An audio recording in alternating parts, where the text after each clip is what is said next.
أعوذ بالله من الشيطان الرجيم بسم الله الرحمن الرحيم إن الذين آمنوا بیان طریق نجاتان ہے کہ ایمان داران و خود را مومن معرفی میکنن از این گروه ها و آنهایی که خود را یهودی معرفی میکنن آنهایی که سابعونن. این اسم سابعون مرفوع بر اسم انا که اسم انا در حقیقت مرفوعه. این یک ترکیبی هست که شما را گیج نکنن چون الذین موصول باصله منصوب اسمه و الذین هادو هم موصول باصله عطف بر اون و سابعون مرفوعه. عطف کردن بر اسم انا هم منصوب خوانده میشه هم مرفوع خوانده میشه، جایزه. ان الذين آمنوا والذين هادوا والصابئون والنصارى کامیاب از این فرقه های کانایی که خود را مؤمن میکنه این صفت امت محمد صلی الله علیه وسلم. اونا که یهودیان صفت امت حضرت موسی، صابئون اینها خود را به حضرت ابراهیم نسبت میدادن، ستاره پرستش میکردن، ستاره پرست بودن. نصارا که خود را به حضرت ناصر دین حضرت عیسی میدانند. از این گروه ها من آمن بالله والیوم الاخر و عمل صالحا فلا خوف علیهم ولا هم. کسانی از این گروه ها که ایمان به خدا داشته باشند و به روز آخرت داشته باشند عمل صالح کنند خوفی بر آنها نیست و حزنی. از این گروه ها هر که در این صفات ها ایمان به الله داشته باشند، ایمان به یوم آخر داشته باشند، مبدا و معاد و اعمال صالح قدم به قدم انجام بده دلیل ایمان است اعمال صالح فلا خوف علیهم ولا هم یحزنون. ذات و بیان امراض ثلاثه اهل کتاب، نقض عهد، تکذیب رسول، قتل رسول. ما گرفتیم عهد و پیمان از بنی اسرائیل و برای احیای این عهد و پیمانها که همه باید اطاعت کنید انبیا، این پیمان را و این عهد را و قرارداد را ما از بنی اسرائیل گرفتیم و اعزام کردیم به طرف بنی اسرائیل و پیامبرانی را پشت سر هم کلما خلاصه اینها این عهدها را شکستند. کلما جاءهم رسول، هر زمانی که یک پیغمبری برای ارشاد و راهنمایی بنی اسرائیل تشریف می‌آورد به آن دستوری و به آن مذاهب و عقیده‌ای که لا تهوى انفسهم، نفس این بنی اسرائیل اون چیزها را نمیخواست، تو لحاظا چکار کردن؟ فریقا کردن، یک عده را از رسولان الهی تکذیب کردن. اونهایی که فامیل و قوای داشتن لحاظا آنها را تکذیب کردن. و فریقا یقتلون، و یک عده را آنها قتل عهد را هم نقض کردن و یک عده از انبیا را قتل کردن، یک عده را تکذیب کردن. با وجود این همه بی‌ایمانی و قساوت قلبی و سختی فکر هم کردن که الله تکون فتنتون، این اعمال منجر به عذاب و فتنه نمیشه. با وجود این همه تباهی و تنگدلی و جفا فعم باز کور ماندن، فطرت آنها مسخ شد و سمو کر ماندن. ثم تاب الله علیهم، باز از مدتی الله تعالی بر آنها رجوع کرد و نبی آخر الزمان را مبعوث کرد. در طول تاریخ آنها به این مرض ها مبتلا بودند، الله تعالی بر آنها رجوع کرد و نبی آخر الزمان را مبعوث کرد. ثم عمو، بعد از بعثت این نبی هم اینها در حال کوری ماندند و سمو و در حال کری ماندند. بسیاری از آنها، این کثیرون بدل از ضمیر عمو و سمو. والله بصیر بما یعملون، الله تعالی بصیران چه اینها عمل بود. خب فتوای اول همین بود که یا اهل الكتاب لستم علی شیء حتی تقیموا التوراة والانجیل و ما انزل الیکم. این فتوا و مسئله دوم که احتمال خیلی زیاد دارد و خدا به پیغمبر دستور داد که به دستور سابق شما تبلیغ را ادامه بدهید، آنچه ما میگیم اینا را همه ابلاغ کن. اینم در بلغ ما انزل الیک داخله. لقد کفر الذین قالوا ان الله هو المسیح ابن مریم. مسیحی ها بنی اسرائیل که همه مینا هستند که حضرت عیسی علیه السلام آخرین نبی برایشون مبعوث شد که همکارشون سه نبی که در سوره یاسین هست هم معینند. در اصل نبی حضرت عیسی و آنها نبی کمکی هستند، همانطوری که برای حضرت موسی علیه السلام هارون یک نبی کمکی بود. نصارا به سه فرقه تقسیم شد. یک فرقه به نام یعقوبیه گفتن الله به صورت مسیح ظاهر شد.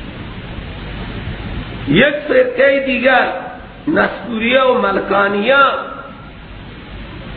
گفتن سه اصلا الله، جبرائیل، عیسی. الله ثالث ثلاثه، وحدت ربینتن. سه اصلا سومی این سه اصل الله تسلیسی اینها. و یکی دیگه دسته از اینها گفتن که ابن الله است. الله تعالی فتوای کفر هر سه فرقه نصارا را با لقد کفر الذین با این کلمه تأکیدیه لام و قد دو حرف تأکید وقتی بر سر ماضی بیان معنی قسم را میدهد.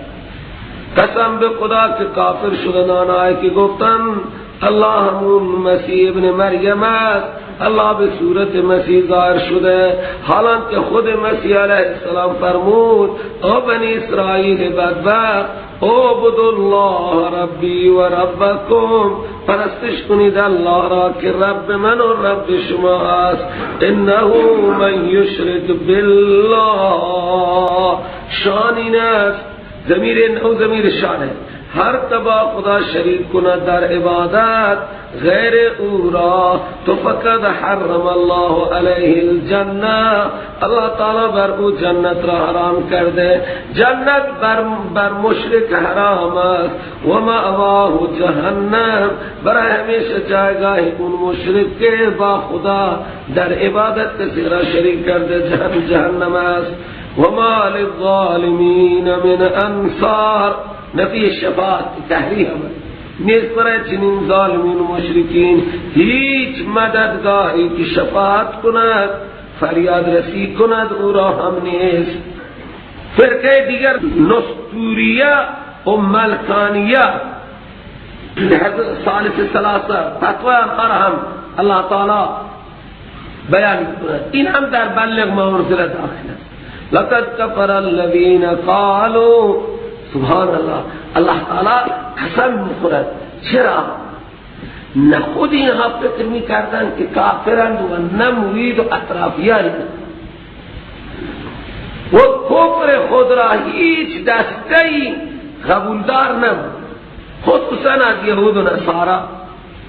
یهود و نصارا توی جامعه بشریه و نزد مردم محبوبان خدا بودند، دوستان خدا بودند. الله تعالی به این خاطر قسم میخورد و آنها کسی حاضر نبود خود را کافر بداند. الله تعالی میگه لقد کفر الذین، به خدا قسم، به پروردگار تو قسم ای محمد که کافر مطلقاً آنهایی که گفتن ان الله ثالث ثلاثه، الله سومی سه است. دو، یکی حضرت این سه اصلا، لیکن الله سومی این سه است. و ما حالان که و ما من اله الا اله واحد، نیست هیچ معبودی که لایق عبادت باشد غیر از معبود یگانه. و ان لم ینتهوا، اگر اینها دست نکشند اما یقولون، از آنچه که میگویند، یعنی از قول تسلیس تو میگیرد این کافرها را، از اینها عذاب علیمی هم به اینها میرسه.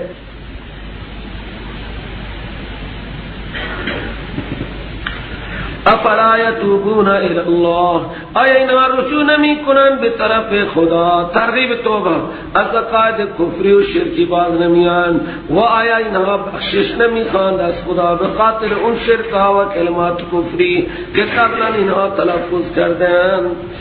افلا یتوبون الی الله افلا یستغفرونه، حالا که اگر اینها رجوع می کردن، توبه می کردن و برای گناهان گذشته بخشش می خواستن، حالا که الله غفوره، برای تائبین و برای مستغفرین رحیم است، گناه هم می بخشه، جنت هم عنایت می کنه.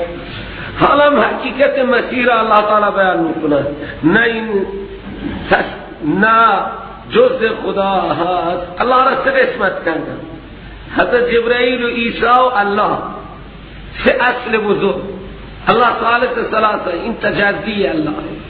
یا گفتن الله حضرت سبحانه و تعالی به صورت مسیح ظاهر شده. الله تعالی میگه امکان ندارد، این حضرت عیسی نه جز خدا هست، نه خود خدا هست، نه فرزند خدا هست. پس چیه حضرت؟ میگه مل مسیح ابن مریم. ببینید سروران گرامی، قرآن با بت حرف نمیزنه. ما میگیم بت پرست و حضرت مسیح را نصارا پرستش میکرده با سه عقیده، ابن خدا هست، جز خدا هست، عین خدا. الله تعالی به صورت مسیح ظاهر شده. الله تعالی میگه ظالمین، نه ابن نه جز نه الله هست. مسیح ابن مریم رسول خدا. مل مسیح ابن مریم، نیست مسیح ابن مریم الا رسول، مگر رسول است، نه الله نه جز الله نه ابن الله. مثل انبیاء دیگر این هم می گذرد، قد خلت من قبل الرسل، گذشته قبل از عیسی هزاران پیغمبر. اون هم موت برای انبیاء آمده، این هم یک نبی فردا برایش موت می آید. قد خلت، گذشته قبل از آن پیغمبرهای زیاد صاحب معجزه. مادرش مقامی دارد و امه صدیقتون، مادرش عیسی صدیق هست، به مقام صدیقی رسیده. مقام صدیقین بعد از مقام انبیاء هست. هیچ زنی را خدا پیغمبر و نبی نکرده، مادرش هم به درجه نبوت نرسیده. و امه صدیقتون، مادر عیسی یک مادر پاک دامن و صدیقه هست، نه خداست نه جز خداست، یک صدیق خاتون است. کانا یأکلان الطعام، این مادر و این فرزند در زندگی خود مثل انسانهای دیگر و مثل انبیاء دیگر غذا می‌خوردند. کانا یأکلان الطعام، اینها مثل انبیاء دیگر، مثل اولیاء دیگر، مثل صدیقین دیگر، هم مادرش هم خودش فرزندش اینها غذا میخوردن. خب وقتی که کسی غذا بخورد نیاز بشری هم دارد. سبحان الله، کسی که نیاز بشری دارد چطور می شود ابن خدا، چطور می شود ذات خدا، چطور می شود جز خدا؟ نعوذ بالله. کانا یاکلان الطعام. الله تعالی میگه انظر، پیغمبر نگاه کن، چشم زیبا را باز کن، کیف نبین لهم الآیات، به چه کیفیت زیبایی من بیان میکنم دلائل وحدانیت را برای اینها. من چطور بیان میکنم شما نگاه کنید. انظر،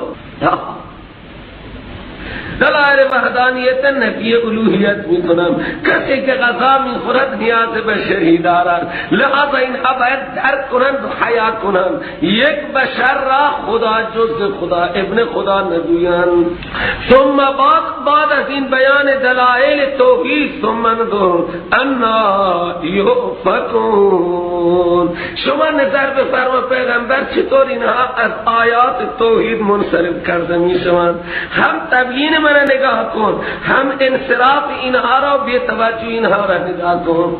همینطور امروز انبیاء را امروز اولیاء را چیزی دیگرن و انبیاء چیزی دیگرن، اولیاء چیزی دیگرن، چیزی دیگرن. انظر کیف نبین، انظر کیف اللہ یسرفون، نگاه کن به چه کیفیت اینها منصرف کرده میشن از آیات توحید. این مسئله چهارم هست. ببین از اونجا دارم مسئله حساب میکنه. یا ایها الرسول بلغ ما انزل الیک.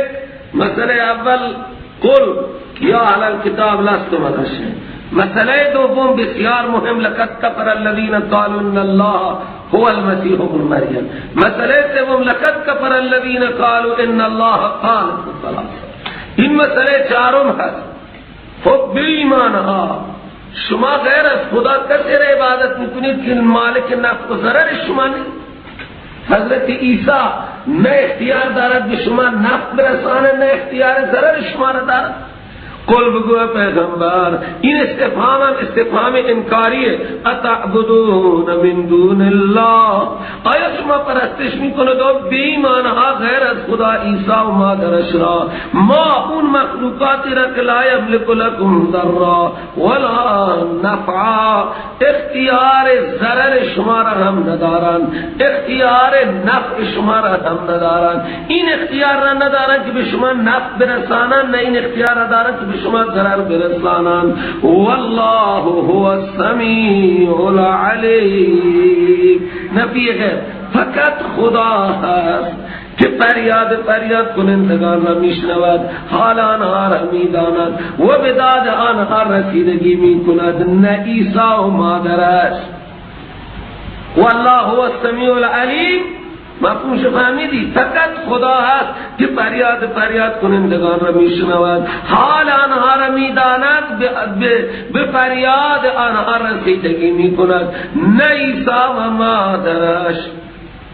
اینا مسئله است. قل بگو پیغمبر یا اهل الكتاب، او اهل کتاب، او صاحبان کتاب، او مولوی صاحبان، لا تغلو فی دینکم، زیاده روی و غلو در دین نکنید.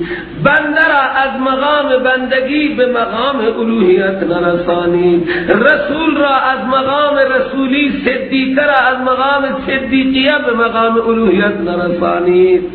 امروز خیلی غلو در دین هست. لا تغلو فی دینکم، در حالی که شما آخذ غیر حق باشید. ببینی غیر الحق حال عاملش آخذینه. غلوب در دین نکنید در حالی که شما گیرنده غیر حق باشید. تصویری کشیده از غلوب، به ان تضعوا عیسی و ترفعوه فوق حقی. سبحان الله. این بنی اسرائیل یک دسته از روز اول نعوذ بالله حضرت عیسی علیه السلام را ولد الزنا. خب اینا هم زیادتی کردن.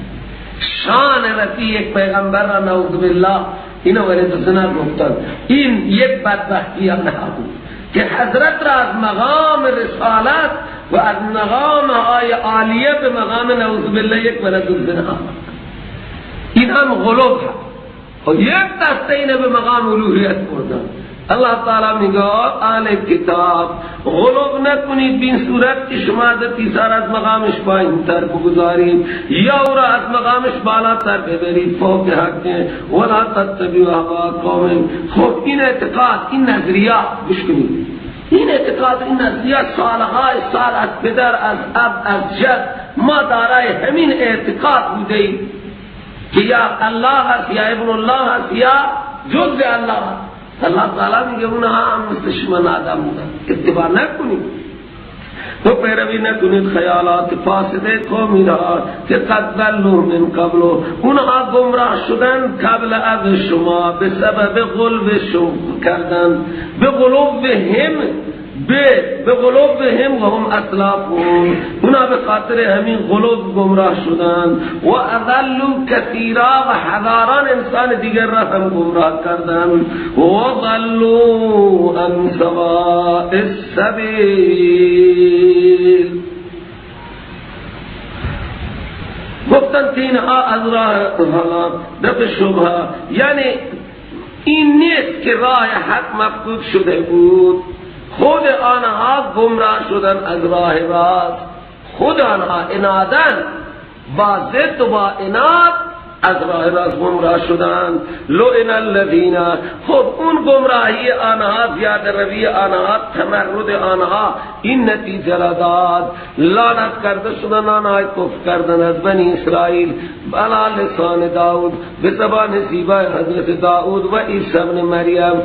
آنهایی را که حضرت داود نفرین و لعنت کرد اونها شدن میمون، آنهایی را که عیسی ابن مریم لعنت کرد اینها شدن خنزیر. ذالک بما عصوا، این لعنت که ثمره داد به قرده و خنازیر به سبب اسیان آنها از فرمان خدا بود، اعتقادا اسیان کردن، حکم خدا را نقض کردن و کانوا یعتدون، و این اسیان به خاطر اینه که آنها متجاوز بودند، از حد و مرز تجاوز کردن. و دیگه مرض سوم آنها این بود که کانوا لا یتناهون عن منکر فعلوه، بودن این نصارا یک دیگر را نهی نمی کردن از منکر، یعنی از کفر، شرک، بدعت که او را انجام میدادن. هر که میگفت ابن الله همین چی نمیگفتن، علماشون ساکت بودن، هر کس میگفت خدا الله است همین چیز نمیگفتن. حالا نسبت به بندگان خدا هر چی که مردم میگه هیچ چی نمیگه. کانوا بودن لا یتناهون عن منکرین، این آیه دیگر را نهی نکردن از منکر، یعنی از شرک و از کفر که او را انجام داده بودن. لبئس ما کانوا یفعلون، البته خیلی خراب آنچه که اینها انجام دادن در دنیا. ترى کثیرا منهم یتولون الذین کفروا، زجر برای منافقین، تو میبینی بسیاری را از اینها که اعراض میکنن، محبت میکنن، یتولون به معنی محبت میکنن با کفار. ولبئس ما قدمت لهم انفسهم، خیلی بده اون دوستی مشرکین و کفار که تقدیم کرده برای آنها نفسهای آنها، خیلی بده. لبئس ما، خیلی بده آنچه که نفسها برای اینها تقدیم کردند. اون ما مبهمه، این ان سخط الله علیهم و فی العذاب هم خالدون بیان برای ما، یعنی ناراضی خدا بر اینها که دائمی ناخوشی است. و فی العذاب هم خالدون، اونا در عذاب همیشه میمانند. ناراضی خدا بر اینها، ناراضی دائمی الهی و در عذاب همیشه میمانند، خیلی چیز بدیه. ولو کانوا یؤمنون بالله، باز ترغیب ایمان میده. اگر اینها الان ایمان می آوردن به خدا، خدا را وحده لا شریک می دانستند، خدا را نعوذ بالله فکر نمی کردن که در کسی حلول کرده، جز کسی هست یا پدر کسیه. ایمان بالله وحده می آوردن و به نبی علیه السلام ایمان می آوردن و به آن کتابی که نازل کرده شده به طرف این پیغمبر. ثم اتخذوهم اولیاء، اگر این واقعا ایمان می آوردن به خدا و رسول و به آن کتابی که به طرف رسول نازل شده، اینها مشرکین را، کفار را یار نمی گرفتن. اهل کتاب بر علیه پیغمبر رفتن با کفار و مشرکین دست به هم دادن، جایی که اینها باید به پیغمبر ایمان می آوردن، پیغمبر هم مثل آنها کتاب دارد، اینها رفتن با کفار. سبحان الله، یعنی علامت بی ایمانی اینه که اینها در مقابل پیغمبر اینها بی ایمانان رفتن دست به هم دادن با کفار و مشرکین. اگر اینها مومن می بودن یهود و نصارا، تو چطور می رفتن با کافرها هم دست می شدن؟ زجر برای منافقین هست. اگر اینها ایمان دار می بودن به خدا و نبی و آن کتابی که نازل کرده شده به طرف نبی، نافیه قرار نمی دادن این یهود و نصارا مشرکین را دوستان خود. ولکن کثیر منهم فاسقون، یعنی کسی که به خدا ایمان داشته باشه و پیغمبر و کتابها، هرگز با کافرها یار نمیشه. چرا؟ کافر دشمن خدا و رسول و قرآن است. چطور انسان ایمان داشته باشد به خدا و رسول و آخرت بره دستیار کافر بشه، با کافر هم فکر و هم خیال و هم مدرس و هم قهقه بشه. این خاطر این معیار بزرگی، یعنی دلیل دیگر گویا عقلی قرآن برای کفر اینها صادق. اینها چون رفتن با کفار با مشرکین دست به هم دادن بر علیه پیغمبر، این دلیل هست بر این مطلب اینها ایمان ندارند. ولكن كثيرا منهم فاسقون، لیکن بسیاری از این اهل کتاب کاملا از فرمان خدا خارجن. فاسقن یعنی از زیر بار حکم خدا بیرونن. بیان تعصب یهود و مشرکین. لتجدن اشد الناس عداوة للذین آمنوا اليهود، حتما شما میابید ای پیغمبر شدیدترین انسان از نظر دشمنی برای مؤمنین یهود را، و بعد الذین اشرکوا مشرکین را. مشرکین عداوت سختی دارن، قبل از مشرکین یهود عداوت سختی دارن. این خاطر با یهود سخت برخورد شد. یهود بنو قریظه و بنو نذیر و بنو قینقاع که در مدینه و اطراف مدینه ساکن بودند، همین که برخورد شدیدی بود. نصارا کمی فاصله داشتند، تک و توکی بودند در مدینه و اطراف مدینه. اصلا نصارا همین رومی ها بودند، قدرت اینها اینجا بود. بی خاطر رسول علیه السلام فرمود این دشمن ها مار در آستین و در جزیره العرب نگذارد. لتجدن اشد الناس عداوة للذین آمنوا اليهود والذین اشركوا ولتجدن اقربهم مودة للذین آمنوا. تو میبینی نزدیکتر از انسان ها از نظر محبت برای مؤمنین الذین قالوا انا نصارى، آنهایی که خود را نصارا گفتند، آنهایی که گفتند ما نصاراییم. برای چه؟ کدوم نصارا اقرب مودت للمؤمنین هست؟ اون صفاتی که خدا بیان میکند برای نصارا امروز این صفات دیده نمیشه. ذالک بان منهم، این که محبت میکنن به سبب این است که بعضی از آنها قسیسین، اینها قسیسین یعنی عالم علم دوستن، و رهبانا تارک الدنیا، درویشان در صومعها، در اون عبادتگاه ها و آلونکها، در روکوها اونجا نشستن دنیا را بیل کردن. قسیسین، قسیس یا قسوس به معنای عالم. قسیسین همان ها که میگن عالم هایی که علم را دوست دارن، قسیسین آنها را میگن. و رهبان درویش تارک دنیا، دست به دنیا نظر برای عبادت خدا یک جای افتادن. و انهم لا یستکبرون، دیگه این زیاد غرور نمی کنن. یهود از همه بیشتر عداوت دارند، بعد مشرکین عداوت دارند که این همه جنگ ها را با شما انجام دادن. رسول الله صلی الله علیه و وقتی که نامه فرستاد به سران مملکت، هر چقدر نصارا بودن نامه رسول الله را احترام کرد. هرقل نامه رسول الله را احترام کرد و حتی قائل شد که ایمان بیارد.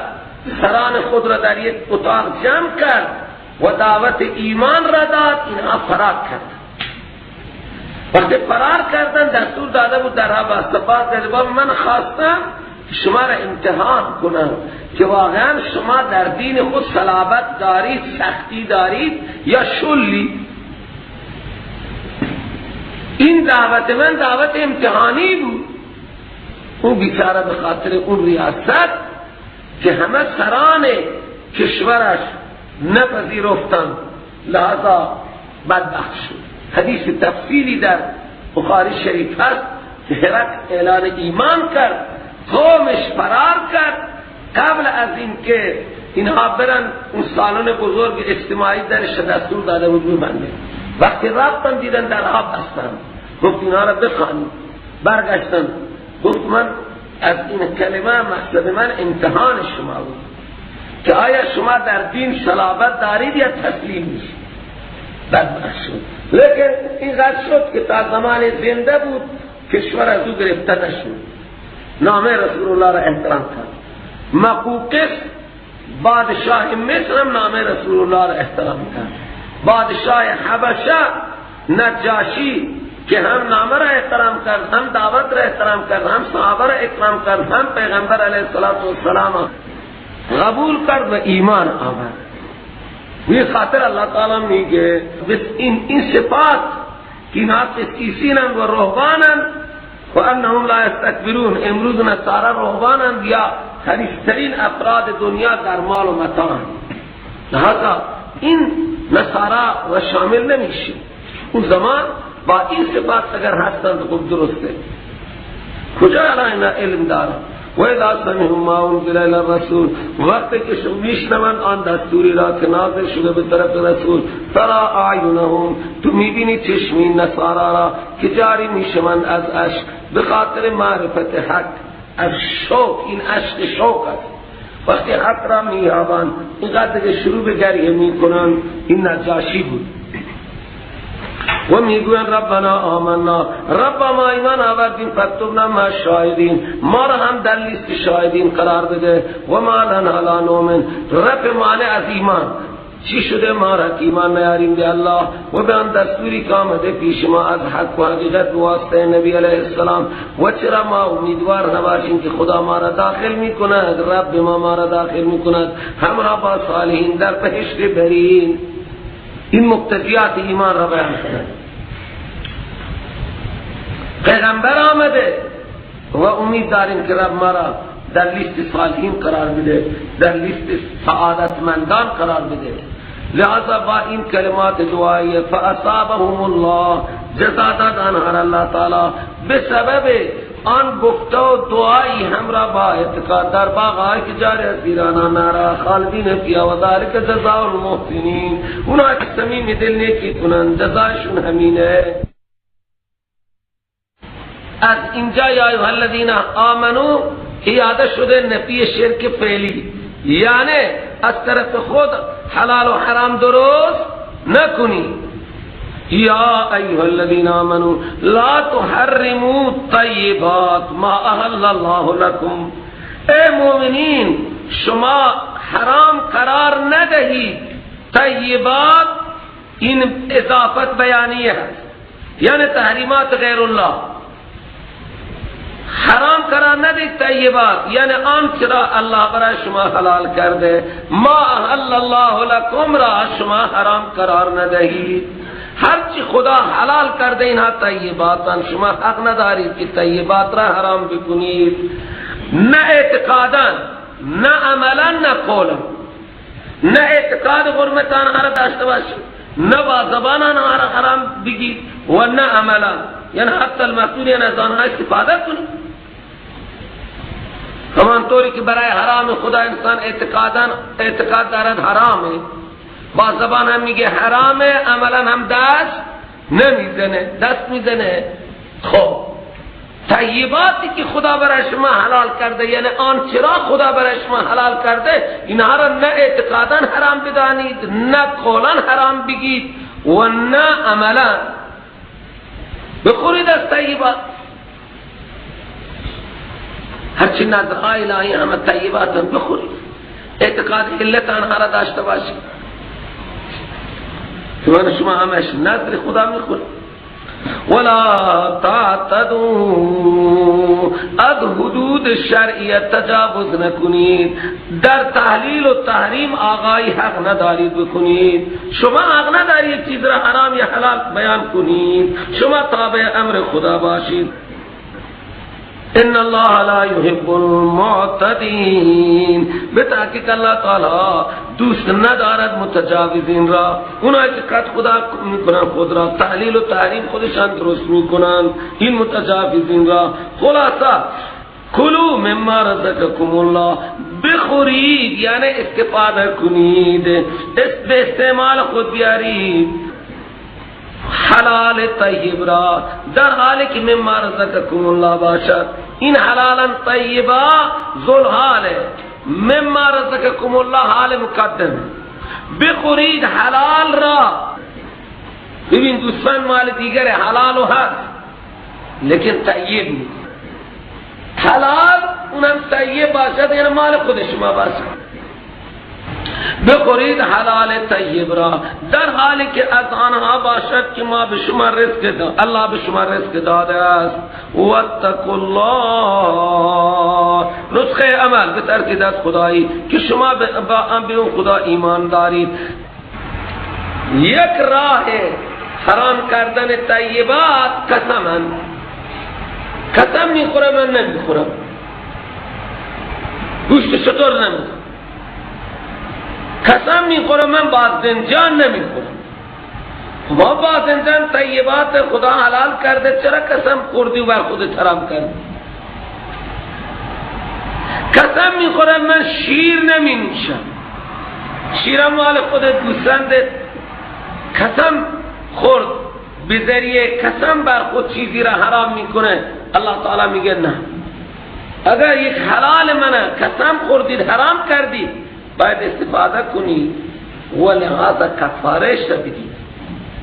جریمه قسم کفاره هست، کفاره را بده و حلال منه بخور.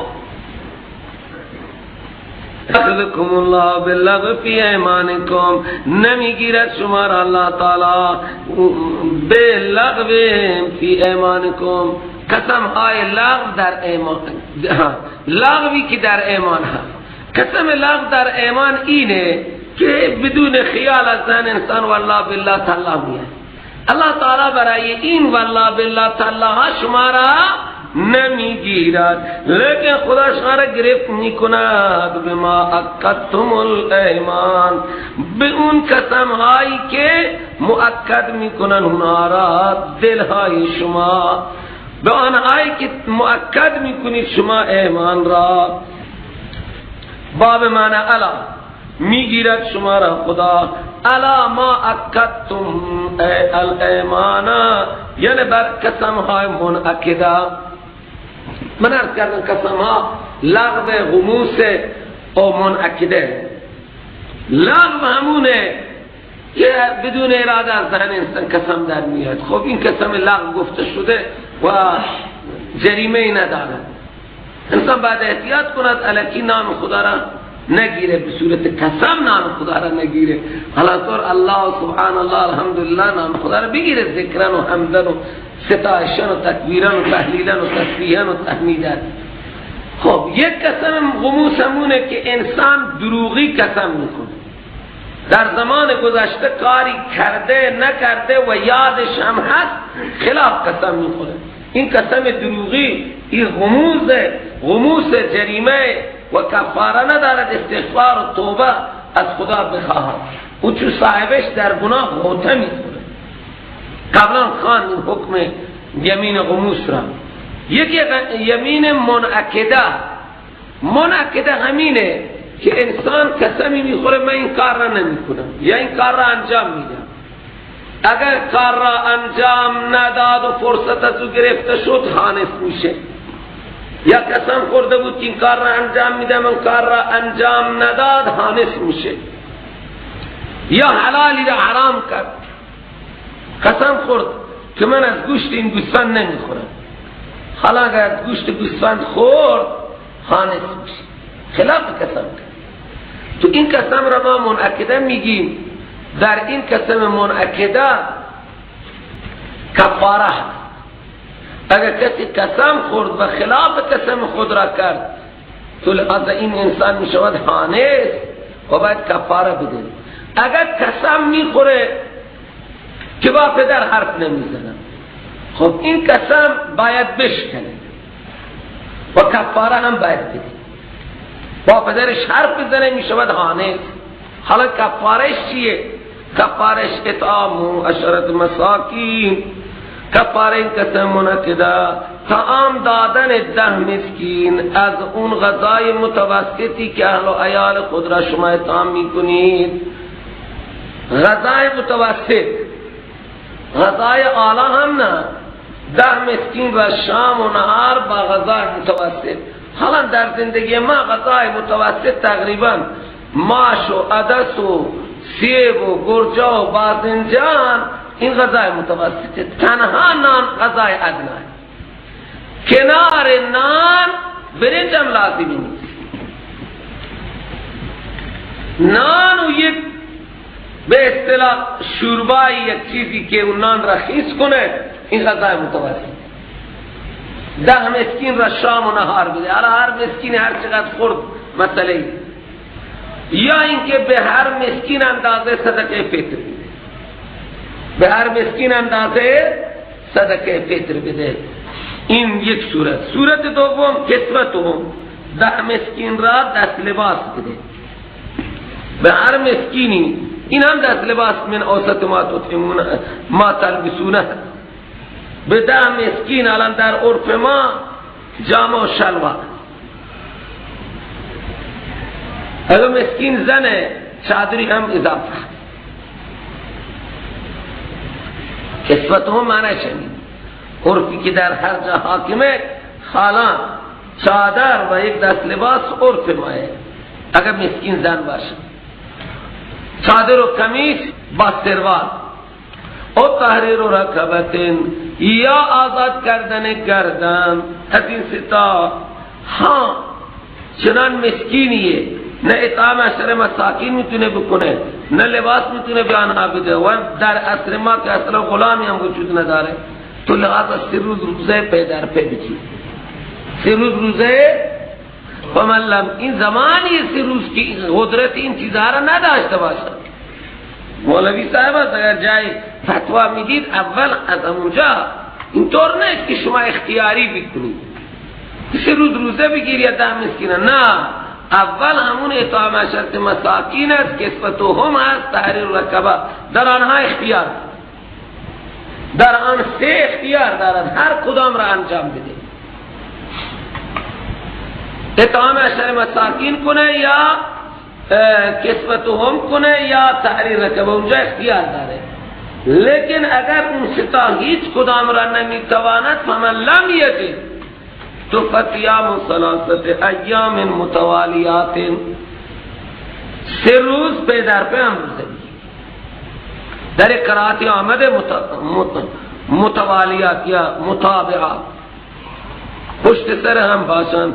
ذالک آنچه ذکر شد کفاره قسم شماست. اذا حلفتم، وقت شما قسم خوردید، و حنستم، حانس شدید، قسم را شکستید، و احفظوا ایمانکم، قسم های خود را حفاظت کنید. اگر قسم شکستنی نیست نشکنید. شما قسم خوردید که من مثلا بین کار گناه نمیرم، قسم را نشکنید، نرید جای دخول سوال فلانه شما را میگم بفرمایید قسم خوردید که من نمیرم، نرید دیگه. ها اگر قسمی خوردید که معصیت میشه، تو لحاظا قسم خوردید چیز را نمیخورم، خوردی حانسی بخور، حتی باید بخوری و کفاره بدی. قسم خوردم من مسجد نمیرم، خب بابا کفاره قسمت را بده، برو مسجد. در مواردی که قسم شکستنی باش بشکن.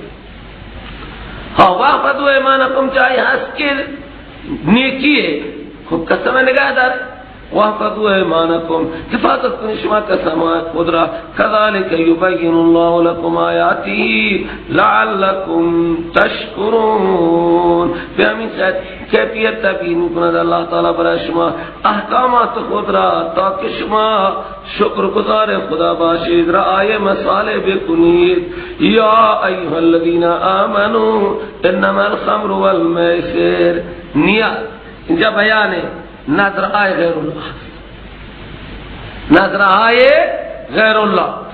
ای مومنین، خمر شراب، میسر قمار، والانصاب اون دامهایی که روی انصاب میکشید.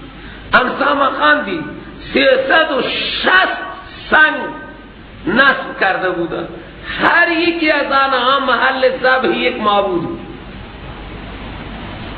انصاب گفته شده مراد اون ذات سنگ نیست، ذات سنگ که محل نشانه اون نجس نیست، بلکه اون حیوانی که اونجا میبرید میکشید بر سر و ما ذبح علی النصب مراده.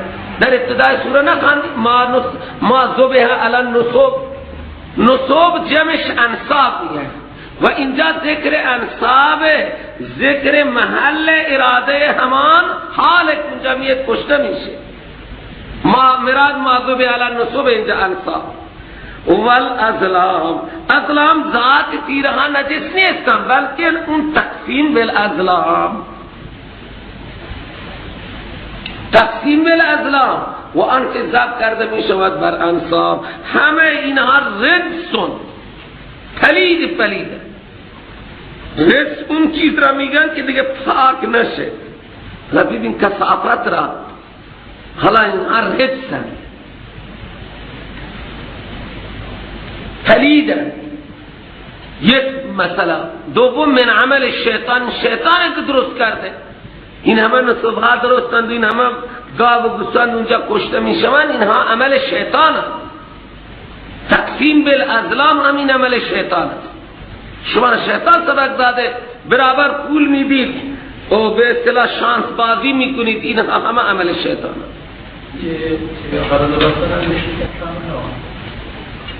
قرض الحسنه اسودی،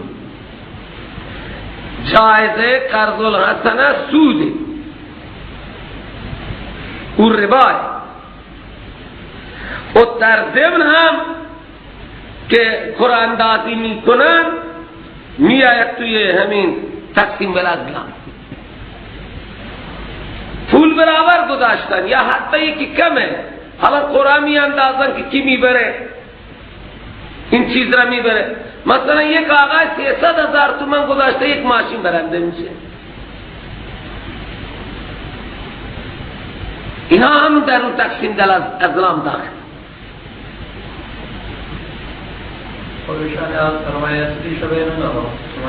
خب میدانم سرمایه اصلی از بین نمیره، این ماشین در حقیقت سود اون سرمایه ها به صورت جایزش میدن.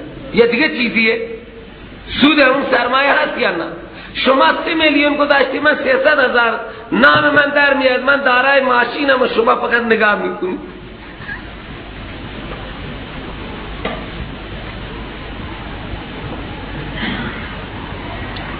خان اگر یک چیزی میارن کالایی، کالا فروشیه، قیمت داره، حالا مثلا این مغازه های به اصطلاح ادارجات کالای 10 تا یخچال آوردن، عضوش 300 نفره، حالا اینه بکی بدی همه مشتریه، حالا میگه خب قراندازی میخوره، هر کسی در آمد قیمتش میده میبره، مثل اینه کار که بره قیمت بده ببره. این چیزی نیست، این جایزه ای نیست. اگر جایزه و سود به صورت قرآن اندازی تقسیم همون بالازلام میشه.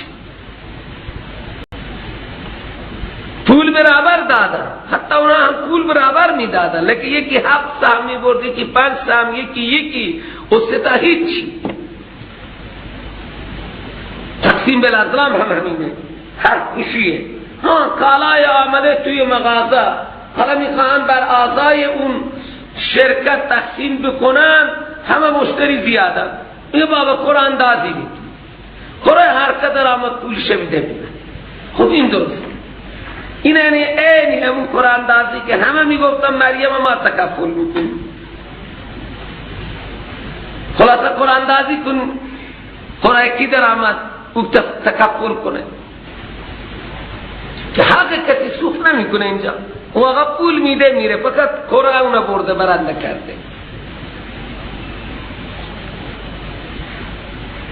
مثل اینه که اگر اینقدر مشتری نداشته باشه، هر یکی از شرکا بیاید هر چیزی بخره میخره و میره، درسته؟ این راهی به اصطلاح ترغیب و اکثر مردم اگر حافظ عبدالمنان در قرض الحسنه چنین نیتی نکرده ها، ورنه اکثر مردم به امید همین قرعه کشی پول خود را میبرن میگذارن. خب این دفعه اگر قرعه من آمد، شاید دفعه دیگه بیاد، شاید دفعه دیگه بیاد. واسه انسان هم اونجا نامش قرض الحسنه هست و سود 4% و 5%، این همون سوده از دیدگاه ما که سوده. برداشت من هم همینه که در ضمنی که سوده این هم قماره. قمار بازی چیه؟ خب قمار یک نوع بازی، درسته یا نه؟ قماربازها چطور میکنن؟ یک نوع بازی پول میبرن. قرض الحسنه اونه که پول یک قرار اضافه نمیاد. ها پول مضاربتی بده، هرچی خدا فایده داد، فایده هم مشخص بشه چطور تقسیم میشه، ثلثی، ربعی، نصفی، و از میان فایده هم برای هیچ کسی از مضارب و رب المال سهمی مشخص نشود. این شرایط دین اسلام گذاشته. قرض الحسنه معنی اینه که در عوض هیچی نگی. و امام ابو حنیفه سایه دیوار مکروز خود ننشست که این هم سودیه که من دارم میکشم، من از او پول میخوام بیام از سایه اتاقش هم استفاده کنم. اونایی که متقی بوده اینطور بودن، ما کار نداریم. خب اینجا قمار هم همین میسر. آخه قمار چی؟ حالا انواع و اقسام قمار هستن، همه قماران که پول بدون عوض تو جیب میره بر اثر یک بازی، شیر و کت، پول رایگان میره. در قمار پول رایگان تو جیب میره، اینجا هم این پول رایگان میره تو جیبش. قرض الحسنه یعنی چی؟ دیگه باید یک ضبط 40,000 تومانی ببره، یک یخچال 400,000 تومانی به خاطر 300,000 تومان میبره، قرش میاد. من خبر دارم یکی خدا نجات بده 300,000 تومان برده بود، یک ماشین پیکان صفری برنده شد، اون برد آخر هضمش، خدا نجات بده. روز منم دیدم بیچاره مریض حال بود.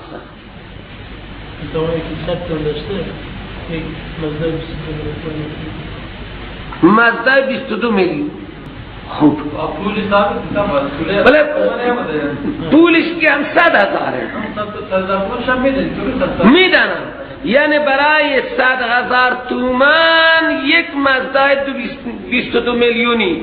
و اون آقایی که 22 میلیون دارد یه غرانی هم نمیبره. بره دیگه، این دیگه کمال بی انصافیه. اوها اگر اینطور غره میکشن عمومی کسی پول نداره، نه من اصلا نمیسم من پول ندارم، این اکثر همین خاطر هست. ما در میبینیم اینجا یکی سواره میگرده، نمیدانم چقدر پول داشته بود، مرد بیچاره، بعد از مرگ برنده شد ماشین، اما سوارنده میگرده. همین یک فیه ما فیه. فاجتنبوه لعلکم تفلحون. اینها پلیدن، پول قماری رجسه، اون ما ذبح علی النصب اون رجسه، تقسیم بالازلام رجسه، خمر رجسه، دوم عمل شیطان است. لذا اجتناب بکنید از این رجسه، اجتناب بکنید از این تا که شما رستگار بشید. لعلکم تفلحون، شما رستگار میشید. رستگاری اجتناب از رجس است. فاجتنبوه، از این رجس اجتناب بکنید تا که شما رستگار بشید. انما یرید الشیطان، چون اینجا مقصود بیان تحریم خمر و میسر بوده، لیکن در ردیف انصاب و ازلام ذکرش کرده که قمارباز و شراب خار و این شراب فروش ها تقریبا به گناه شرک نزدیک، اینقدر گناهشون سنگینه که اینها حتی در روایات هم آمده مدمن خمر که عابد الوثن است. اونی که عادت کرده شراب میخوره و میفروشه، او مثل عابد صنم است، بت پرسته. مدمن الخمر که عابد الوثن. این بی خاطر الله تعالی الان خمر و میسر که چون مقصدش اینجا بوده لیکن در ردیف انصاب و ازلام ذکر کرده برای شناعت که شما این چیز معمولی حساب نکنی. شراب چیه که من خوردم چاقم میشم، غذا من هم هضم میشه، قوت من نشاط من بالا میره. قمار چیه؟ سرگرم هم میشم، پولدار هم میشم، و سرگرم هم میشم، پولدار هم میشم. الله تعالی فرمود انما یرید الشیطان، جز این اراده دارد شیطان واقع کند بین شما دشمنی را و بغض را در خمر و در میسر. شرابی و قمارباز دشمنی دیگر میشه و سرمایه من رایی که تو جیب بزنه بره من خوش میاد مفت و مجانی. اونی که میبازد اون بازنده دشمن اون کاری که برد میکنه، لحظه دشمنی برقرار نمیشه 100%. دومین علت، اول فرمود این رجس عمل شیطانه، باز فرمود شیطان اراده کرده که عداوت و بغض در خمر و میسر واقع کنه بین شما. سوم و یصدکم عن ذکر الله، شما را از یاد خدا مانع بشه. و عن الصلاة، خصوصا از نماز. فهل انتم منتهون، آیا شما دست میکشید از خمر و میسر یا نه؟ انتهینا ربنا انتهینا ربنا. قافله‌ای که محموله همه شراب‌های بسیار عمده داشت می آمدن کنار مدینه اقامه کردند که خبر رسید. قرآن گفت خمر میسر رجسون من عمل شیطان فاجتنبوه لعلكم تفلحون. انما يريد الشيطان ان يوقع بينكم العداوه بغضاء ويصدكم عن ذكر الله وعن الصلاة فهل انتم منتهون. یہ همه دستورات الهی اکیدن آمدن. تو صحابه گفت انتهینا ربنا انتهینا ربنا. خانه ها پر از کوزه های شراب بودن، همه را پرت کردند و ریختند. هل انتم منتهون، اینها شعار دادن انتهینا انتهینا. اون همه معموله شرابی که بیرون مدینه آمده اقامه کرده بود که از اونجا تجار و دلارها وارد کنند، لازم اونجا ریخته شد. باز کامیابیتی الله و اطیع الرسول، اطاعت کنید از خدا و رسول در هر احکام. واحذروا، حذر کنید از مخالفت احکام. پس اگر اعراض کردی شما و یقینا بدانید که انما علی رسولنا البلاغ المبین، بر رسول ما بلاغ مبین است، لذا شما ضرر میکنید.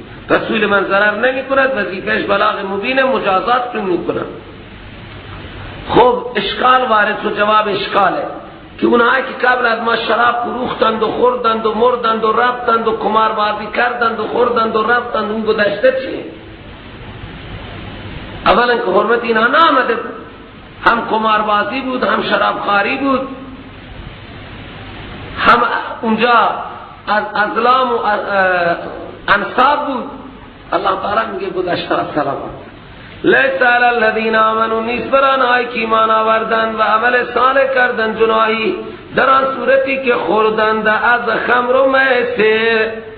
اذا متقوا، وقتی آنها تقوا داشته باشند از کفر و شرک اجتناب بکنند. اولین متقوا چیه؟ از کفر و شرک اجتناب بکنند و آمنوا و عملوا الصالحات کنند. ثم متقوا، این متقوا یعنی اوامر الهی را انجام بده، از منهیات اجتناب بکنند. ثم آمنوا، باز هم ایمانشون راسخ باشد. و ثم اتقوا، این درجه سوم تقوا یعنی احسان کنند.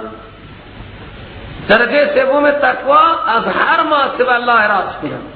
و احسنوا، از صمیم دل احسان کنند. احسان چیه؟ ان تعبد الله کانک تراه. پس اینها گناهگار نیستند، از کفر شرک توبه کردند، اوامر الله را انجام دادن، از هر غیر الله اعراض کردن به درجه آخر و از صمیم قلب نیکی کردن، یعنی خدا را چنان عبادت کردن که گویا خدا را میبینند یا خدا آنها را میبیند. والله یحب المحسنین، الله تعالی چنین محسنین را دوست دارد. بیان تحریمات الله، چیزهایی را خدا حرام کرده. اون صید و شکار در حال احرام، ببینید حاجی دست تو به آهو برا خرگوش به اصطلاح بچه خرگوش میرسه، چوب تو میرسه، تیر تو میرسه، خدا تو را امتحان کرده. بچه های کچولی خرگوش بیچاره که نمیتونم بدم. چه زمانی چقدر خرگوش بود، بیابان ها همش خرگوش، آهو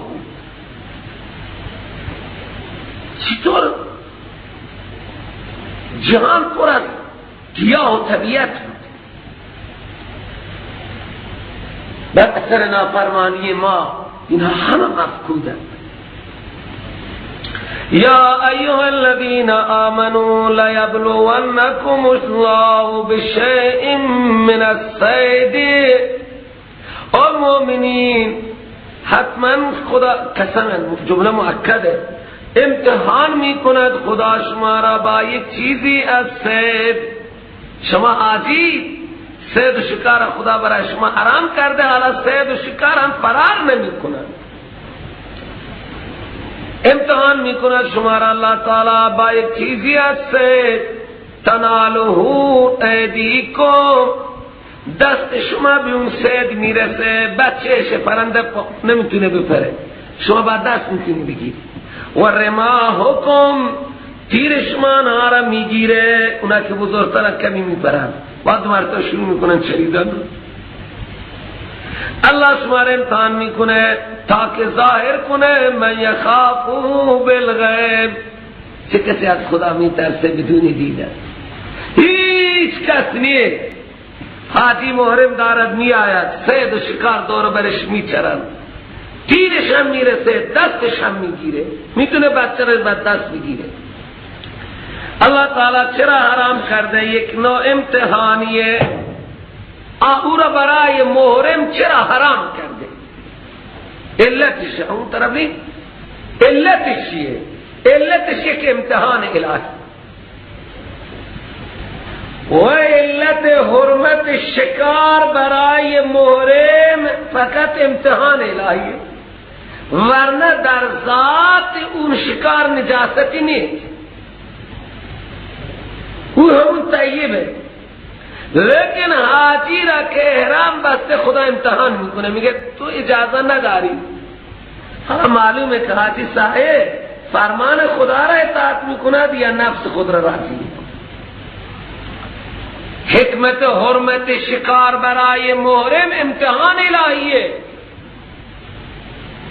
ورنه در ذات اون آهو و خرگوش و پرنده نجاستی کثافتی چیزی نیست، بله در خمر و در میسر و انصاب و ازلام رجس هست که عبادت غیر الله نجسن، بغض ایجاد میکنن، عداوت ایجاد میکنن، از ذکر و از تلاوت و از عبادت جلوگیری میکنن، بین خاطر اونها رجسن.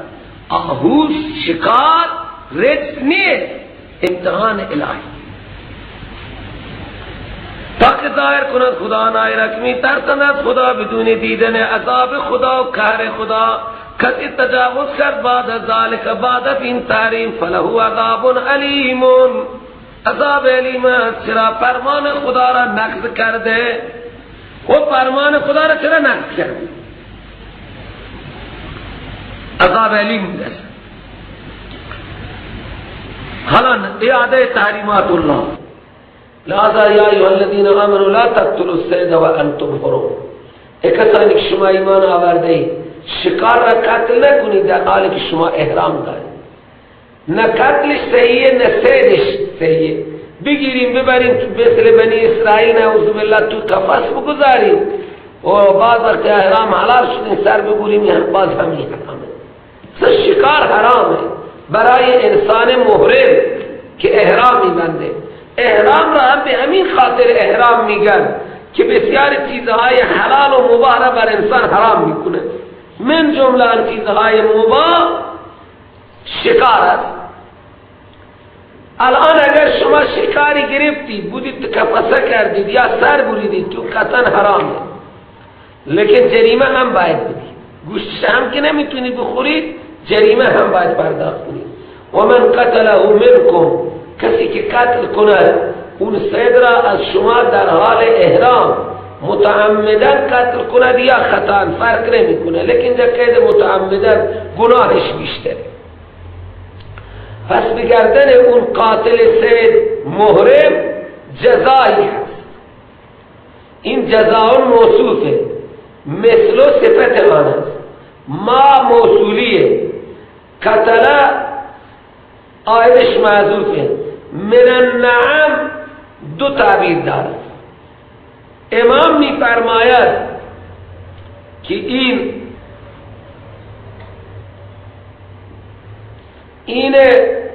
من النعم بیان مای موصولیه، بیان مای موصولی. و امام شافعی می فرمایند که نه، این من النعم بیان فجزاء مثل هست. مثل هم مبهمه، ما هم مبهمه. لذا امام شافعی میگوید هر آن چیزهایی که مثل سوری دارن، مثلا شکاری به هر شکلی، مثلا صیدهای مشابه آنها دام دارن، کوچی زده کوچی باید ببره به حرم، بز کوهی زده باید بز کوهی نری یا مادهی ببره، هر کدام را کشته همون مثل سوریش صورتا هم مثله. تو امام ابو حنیفه میگه نه، اینجا مثل تنها معنوی مراده. هر صیدی را که کشت اون صید را قیمت کنند، قیمت آن صید اگر دامی شد دامی بخرند و به حرم ببرند، و اگر نشد اون قیمت را طعام بخرند و صدقه کنند، و اگر ناداری بود نتوانه صدقه بکنه قیمتش را برای هر روز اندازه صدقه فطر یک روز روزه بگیره. امام میگوید از مثل مراد مثل معنوی مراده. و من النعم بیان ما هست. معنی اینطور میشه کسی که کشت صیدی را از شما متعمدن به عهده آن یک جزایی هست، اون جزا مثل اون چیزی باشد که می کشد حاجی محرم آن را من النعم از چارپاهای شکار، مثل آن باشد. این مثل معنویه. این من النعم بیان ما هست، جنس بیان ما طبق امام توجیه امام ابو حنیفه. حضرت امام شافعی میگه نه، من النعم این مثال، این بیان برای مثل. اون مثل از نعم باشد یعنی چارپای باشد.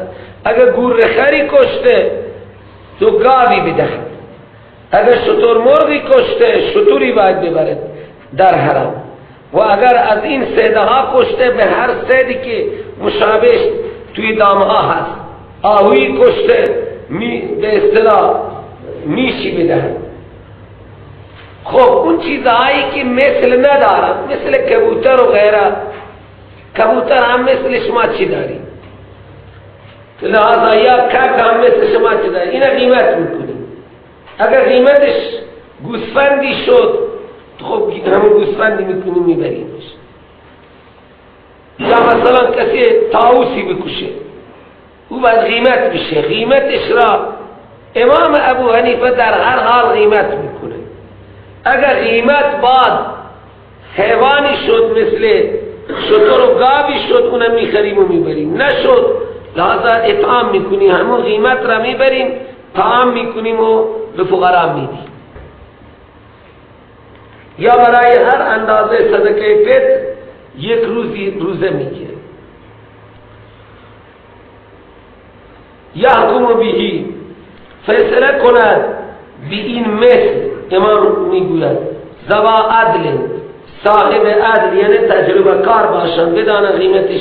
اونجایی که صید را کشته قیمت صید چقدره، اینا دو تا عادل، دو تا ماهر که از شما باشن.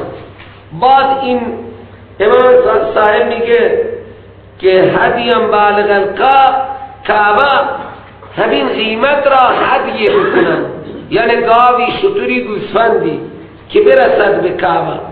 این حال از ضمیر بهی حکم کند به آن دو صاحب عدل در حالی که او هدی باشد و برسه به خانه کعبه. امام شافعی میگه نه، صورتش قیمتش هر چقدر باشه، اگر بزرگویی نری کشته یک بزرگویی نری به حلی بده، حالا قیمتشون تفاوت دارن ندارن کاری نداشته. مثل سوری را حضرت امام شافعی ملاحظه میکنه. حضرت امام حنیفه مثل معنوی قیمته، اگر قیمت هدی بالغ الکعبه شد باشه او کفارتون طعام مساکین، یا مثل معنوی کفاره به گردن آن هست، یا اون مثل کفاره ای هست. کفاره چیه؟ طعام مساکینه،